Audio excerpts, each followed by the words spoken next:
Hi dear friends, I am your teacher Amma. Welcome back to my EAC English class. ഇന്നത്തെ ക്ലാസ്സോടുകൂടി 26 letters സമാപിക്കുകയാണ്. ഓരോ ലെറ്ററും വരുന്ന 10 വീതം വാക്കുകളും നമ്മൾ പഠിച്ചു കഴിഞ്ഞു. ഇനി അടുത്ത ക്ലാസ് മുതൽ നമ്മൾ ഇംഗ്ലീഷ് പറയാൻ പഠിക്കുകയാണ്, ഗ്രാമറോടുകൂടി തന്നെ.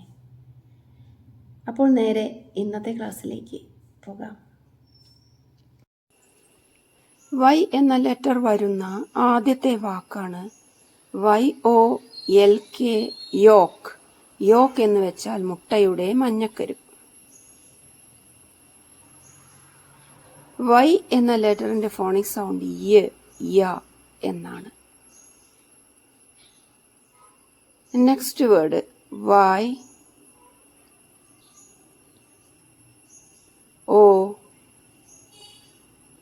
YOUNG.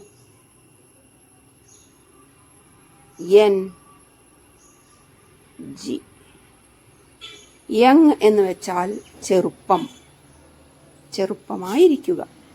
യങ്.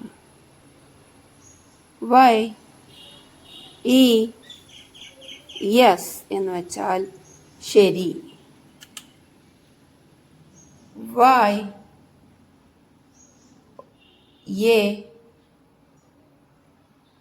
YARD, യാർഡ് എന്ന് വെച്ചാൽ മുറ്റം.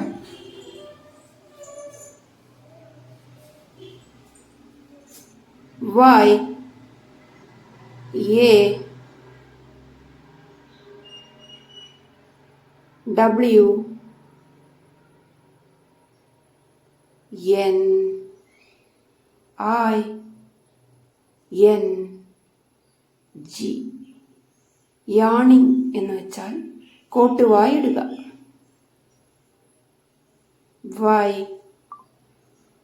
YOU എന്ന് വെച്ചാൽ നീ അല്ലെങ്കിൽ നിങ്ങൾ.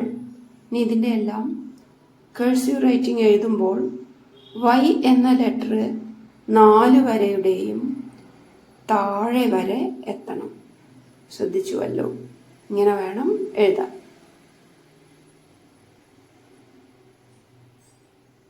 ഇങ്ങനെ.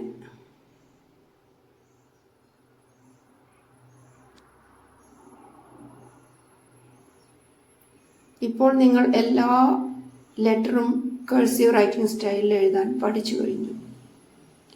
ഇനി വാക്കുകളും വാചകങ്ങളുമെല്ലാം നിങ്ങൾ കഴ്സീവ് റൈറ്റിംഗ് സ്റ്റൈലിൽ കോപ്പിയിൽ എഴുതി പഠിച്ചുകൊള്ളുക. Yes.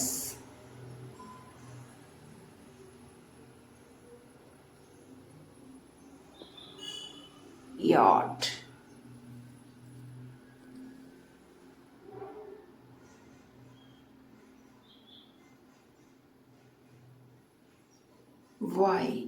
YOU, you, നിങ്ങൾ.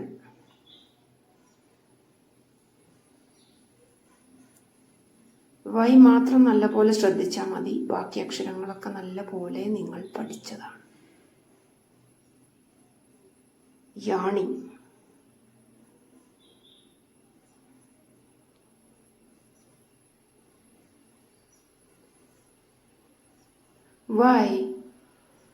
YESTERDAY, യെസ്റ്റർഡേ എന്ന് വെച്ചാൽ ഇന്നലെ. ഇന്നലെ. വൈ എന്ന ലെറ്റർ കഴ്സീവ് റൈറ്റിംഗ് സ്റ്റൈലിൽ എഴുതുമ്പോൾ നല്ല ഭംഗിയുള്ള ഒരു ലെറ്ററാണ്.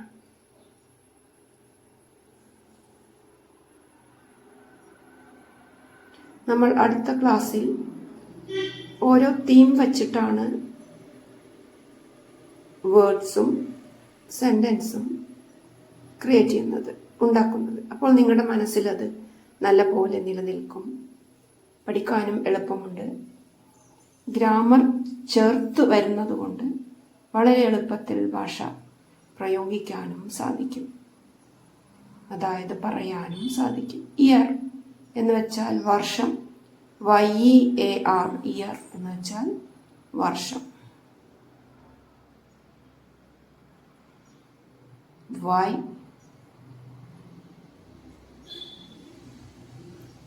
A, R, N, yarn. YARN, yarn. ഈ വാക്കുകളെല്ലാം തന്നെ സ്പെല്ലിംഗ് കാണാതെ പഠിച്ച് എഴുതി തന്നെ പഠിക്കണം. യെല്ലോ നിങ്ങളെപ്പോഴും കേൾക്കുന്ന ഒരു പദമാണ്. മഞ്ഞ, യെല്ലോ ബൾബ്സ്, മഞ്ഞ ബൾബുകൾ. ഇനി നമുക്ക് സെഡ് വരുന്ന വാക്കുകളാണ് പഠിക്കേണ്ടത്.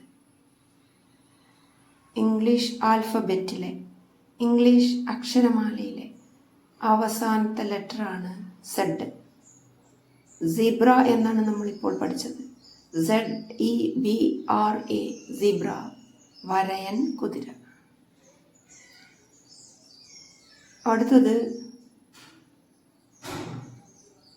ZIP ആണ്, സിപ്പ്. നമ്മുടെ മാക്സിയിലും പാൻറ്റിലും ഒക്കെ ഉള്ള സിപ്പിനെയാണ് പറയുന്നത്.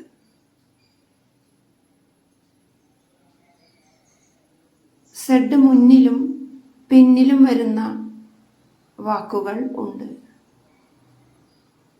ZINNIA, സീനിയ എന്ന് പറഞ്ഞാൽ ഒരു പൂവാണ്, ഒരു പൂവാണ്, മണമില്ലാത്ത പൂവ്. ZON, zone, area. ഒരു ഏരിയക്കാണ് സോൺ എന്ന് പറയുക. സോൺ.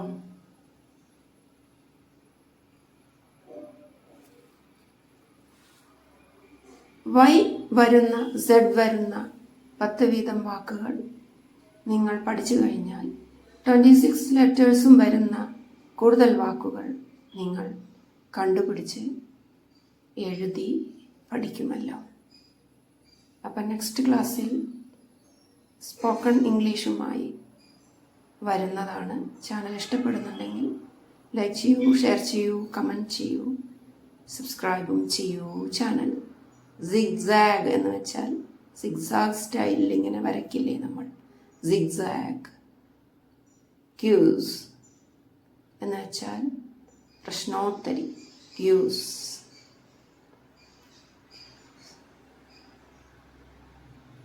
സെഡ് എപ്പോഴും 4 വരിയിൽ ഉൾക്കൊണ്ട് വേണം എഴുതി പഠിക്കാൻ.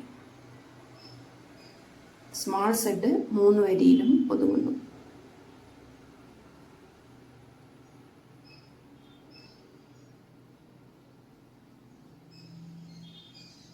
സീറോ, 0.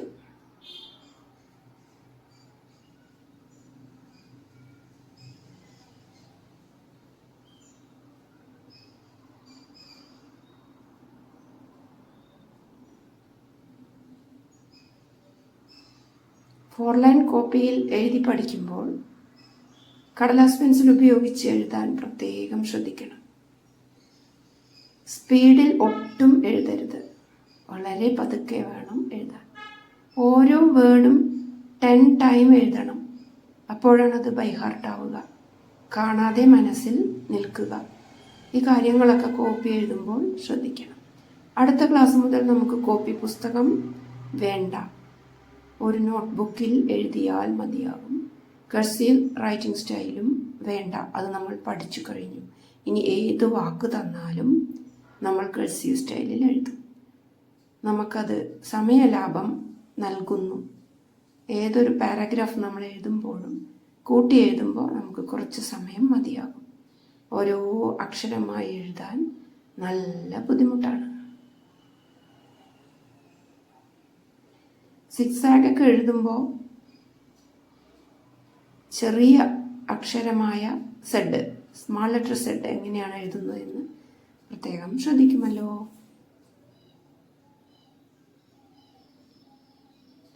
ഇതെല്ലാം ചെയ്ത് തന്നെ പഠിക്കണേ.